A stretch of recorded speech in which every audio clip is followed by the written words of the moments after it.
Olá pessoal, tudo bem com vocês? Sejam todos muito bem-vindos ao Clube dos Dividendos. Eu sou Bruno Mazzoni e no vídeo de hoje trazemos uma atualização dela, a Usiminas. Usim 5. Vamos falar sobre a Usiminas hoje é dia 16, domingão. Esse vídeo deve ao ar domingo ou na segunda, no mais tardar. Beleza? 16 de junho. A gente vai comentar aqui sobre a fotografia do primeiro TRI, que logo logo vai ser substituída pelo segundo TRI. Então o que decepcionou o mercado, quais são os números da Usiminas, a parte boa, que é a alavancagem. Tá? O filme tá legal da Usiminas, tá? A gente vai comentar sobre o que fez os preços, ou qual a narrativa que fizeram os preços cederem, tá? Então a gente vai falar sobre essa narrativa, vai entrar na casa dos múltiplos, dividendos sem dúvida nenhuma, a gente vai falar sobre o mapa de calor, o que esperar para esse ano aqui, e no mais tardar, bateu ou não o CDI e a Usiminas no preço. Aqui tá trazendo, pessoal, uma foto de 2008 em diante. Então realmente eu espero aqui neste gráfico da Usiminas trazer para vocês aqui uma perspectiva bem macro para você, alocador de longo prazo na Usim 5. Beleza? Feito isso, disclaimer na tela, eu sou Bruno Mazzoni, seja muito bem-vindo ao Clube dos Dividendos. Pessoal, vamos começar com a fotografia do primeiro trimestre, na parte de siderurgia, tá? Foi positiva até, não foi ruim, tá? Colocando ali a parte de siderúrgica e olhando para a invasão, né, dos aços chineses aqui, a Usiminas respondeu bem, o governo ajudou o setor, tá? Colocou uma barreirinha ali que era bem justificável, assim como talvez as vendas aí das blusinhas. Então o governo está sendo ágil nessa conversa e diálogo com a indústria. Tá? Então não vejo ali um grande pepino. Talvez o pior cenário para a siderurgia tenha ficado para trás ou algo próximo disso. Tá? A porcentagem do aço chinês que está circulando no nosso mercado é grande em relação aos últimos anos. Evoluiu em relação aos últimos anos, sem dúvida nenhuma.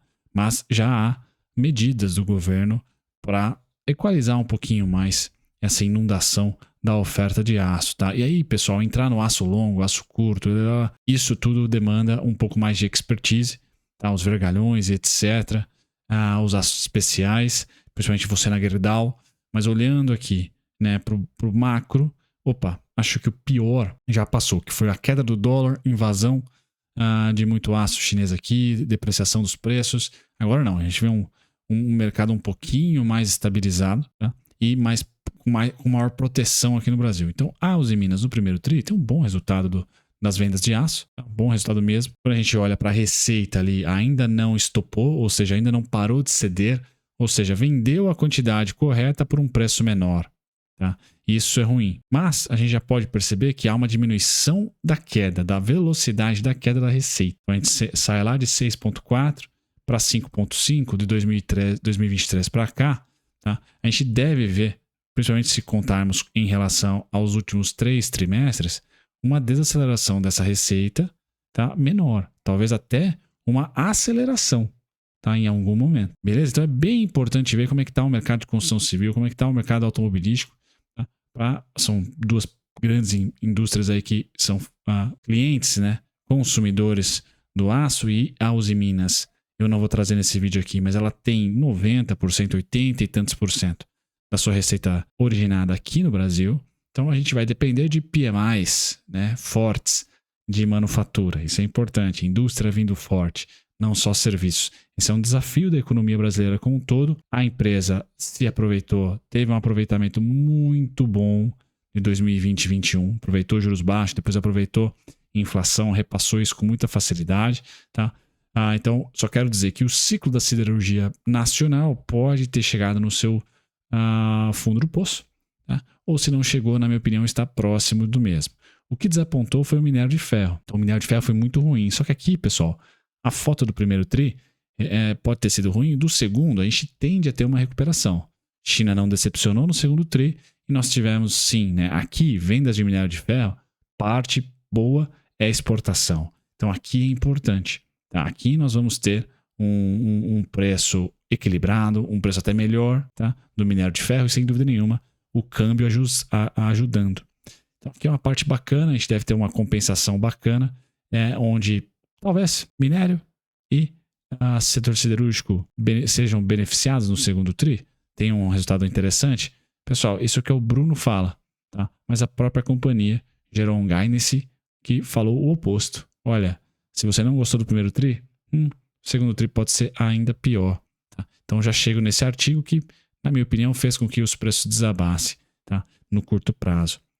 Já para o longo, o que é importante? A alavancagem super controlada, mesmo com a reforma do alto forno, que foi custosa para a Usiminas, ela se recuperou muito bem, ela se manteve muito bem na alavancagem. Então, diferentemente lá de 2011, 2012, né, que essas empresas estavam investindo pra caramba, porque ainda esperavam, né, o retorno dos 10, 12, 8% de crescimento da China, e esse crescimento não veio, e essas empresas se alavancaram. Agora não, os empresários estão casca grossa, todo mundo conservadorzinho ali, tranquilo. Então a alavancagem da Usiminas, pessoal, é quase caixa líquido, tá? E apenas 2026 que nós vamos ter ali a dívida, principalmente em moeda estrangeira, vencendo, tá? Então acho que a companhia está super tranquila aí para o curto e médio prazo, curto prazo na sua alavancagem. O filme, a gente teve, né, o super 2021 para todas as companhias, agro, negócio e também as exportadoras de commodities, não necessariamente do agro, metálicas, como é o caso da Usiminas. Agora, pessoal, a gente está olhando para um 2024 ainda em queda em relação a 2023, mas uma queda já menor. Então eu espero que a Usiminas, no final do quarto trimestre desse ano aqui, reporte ano que vem algo próximo de 1,5, 1,3, 1,2 bi. Tá? Seria muito legal. 2023 foram 1,6 bilhões. Tá? Vamos ver se ela consegue reportar isso. Se não, a gente vai ter mais um ano de queda. E aí nos preços eu vou designar para vocês o cenário. Tá? Mas o mais importante, estou falando tudo isso para curto prazo. Para longo prazo, alavancagem baixa, fluxo de caixa positivo. É isso que importa. Tá? É isso que importa. Basicamente a saúde financeira da companhia para o médio e longo prazo está ótimo. Esse gráfico aqui acaba que visualmente colocando para a gente essa ideia. Nós temos em cima aqui o preço da ação, no meio em verde o lucro líquido, tá? E a alavancagem embaixo. Então a alavancagem, por mais que esteja subindo no curtíssimo prazo, desde junho ali 2022, é uma subida muito curta, tá? E o lucro já está querendo aqui mostrar estabilização. Então os preços tendem a ter um bom suporte aqui em 2023, tá? Essa seria a minha ideia. Se você acredita, e aí a empresa jogou uma água no chope, né? Que pelo seu guidance, que vão piorar, que os números irão piorar, porque aqui no Brasil a gente tem, tá, uma política monetária que ainda vai fazer um bom efeito na economia real por estar contracionista, legal. O Itaú BBA considerou que as projeções da companhia para o desempenho do segundo trimestre devem frustrar investidores. Então o guidance frustrou o primeiro tri. A foto foi muito boa, crédito para o Aloysio Nunes, tá? Aqui da inteligência financeira. Então o guidance da companhia não foi legal. Para quem acompanhou a videoconferência, etc. Esse artigo aqui acaba resumindo, tá? Viu que os destaques foram interessantes, porém o guidance para o segundo tri ruim. Tá? Isso fez com que as ações desabassem. Pode ser essa a narrativa? Não, pode ser. Tá? Até aceito, mas eu prefiro olhar o micro da companhia e depois a análise gráfica. 14 vezes lucro, não está barata. 0,38 PVP, está muito barato. Então é uma companhia que deve ver o seu PL, pessoal, ficar ainda mais salgado, porque os preços estão laterais e o lucro caindo. Então para commodities é meio esquisito, mas ela fica barata quando o PL sobe, né? Justamente por isso, porque o lucro é muito conectado com os termos de troca, tá? E com o ciclo econômico. Então é natural, a empresa não perdeu o valor, ela simplesmente perde volume e receita, né? Então faz sentido, mas quando volta, a demanda volta até maior, porque a economia sempre está crescendo, né? O preço justo de grafo está em R$ 14,65, tá? O que representa aí 104% de margem de segurança. A alavancagem, como eu falei, muito baixa, quase caixa líquido. E aqui o PVP, acho que mais chama atenção. No período de recessão, ela ficou entre 40 ou 38 e 14, né? Que é quase de graça. Pessoal, ela já está num PVP recessivo, legal? Então, mesmo que você não ache que aconteça uma recessão e ela vem e acontece, você está comprando a Usiminas a múltiplos de recessão. Então, mesmo errando sobre o ciclo econômico, a Usiminas não está cara, tá? E é esse o indicador que eu mais olho. Dividendo 2024 já foram pagos 28 centavos, legal? Então, nós temos um dividendo de 28 centavos líquido. Olhando aqui para o preço teto atual, vamos para R$ 4,66, tá? Então, a empresa não está descontada por dividendo, natural dividendo CD, pessoal. Olhando o ciclo, 2022 foi pago em abril, 2023 abril, 2024 em abril. Tá? Os dividendos vêm diminuindo desde então. 62 centavos em 2022, 32 em 2023, 28 em 2024. E aí eu já falo, pessoal, os dividendos, pela empresa ser conservadora, já nos diz um pouquinho sobre o ciclo do lucro dela. Então está em queda, mas a diminuição de 22 para 23 foi muito maior do que de 23 para 24. Então acostumem-se aí com essa queda de dividendos. Se de repente apertar uma recessão, ela passa ano sem pagar, ou anos, como foi 2016, 2017, sem pagar, e depois volta a subir esse dividendo.